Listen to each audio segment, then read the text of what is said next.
यह जीवन एक रहस्य है जिसे समझने के लिए हमें खुद को जानना होगा। आपने कभी सोचा है कि हर इंसान का स्वभाव अलग क्यों होता है? कोई हमेशा शांत होता है तो कोई हर वक्त भाग दौड़ में लगा रहता है, तो कोई हमेशा आलस में डूबा रहता है। आखिर ऐसा क्यों होता है? इसका उत्तर हमें हमारे शास्त्रों में मिलता है। नमस्कार, मेरा नाम है साहिल और आज हम बात करेंगे कि श्रीमद् भागवत गीता में भगवान श्री कृष्ण बताते हैं कि हर मनुष्य 3 गुणों से बना होता है, सत्व, रजस और तमस। ये तीनों गुण हमारे विचारों, कर्मों और स्वभाव को तय करते हैं। पहला गुण सत्व गुण शुद्धता, ज्ञान और शांति से जुड़ा होता है। यह हमें सच्ची खुशी और आत्मज्ञान की ओर लेके जाता है।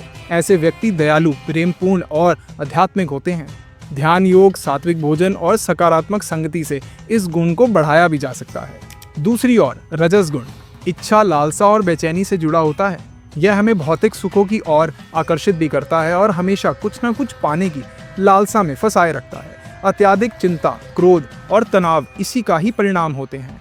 इसे कम करने के लिए व्यक्ति को भोग विलास और भौतिक आकर्षण से बचना चाहिए। तीसरा गुण अज्ञान, आलस्य और अंधकार से जुड़ा होता है। यह इंसान को निष्क्रिय और नकारात्मक बना देता है। जो लोग हमेशा भय, संदेह और उदासीनता में डूबे रहते हैं, वह तमस गुण से प्रभावित होते हैं। तामसिक भोजन, अत्यधिक नींद और नकारात्मक विचार इस गुणों को बढ़ाते हैं।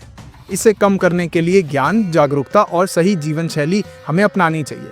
मॉडर्न साइंस भी इसी सिद्धांत को मानता है। न्यूरो साइंस भी कहता है कि हमारा ब्रेन 3 स्टेट्स में फंक्शन करता है।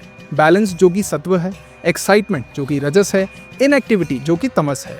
जब हम ध्यान करते हैं तो हमारा मस्तिष्क शांत होता है और हमें स्पष्टता मिलती है। जब हम किसी लक्ष्य की ओर भागते हैं तो हमारी ऊर्जा रज गुण की तरह सक्रिय हो जाती है और जब हम थके हुए होते हैं तो हमारा मस्तिष्क तमस की ओर चला जाता है।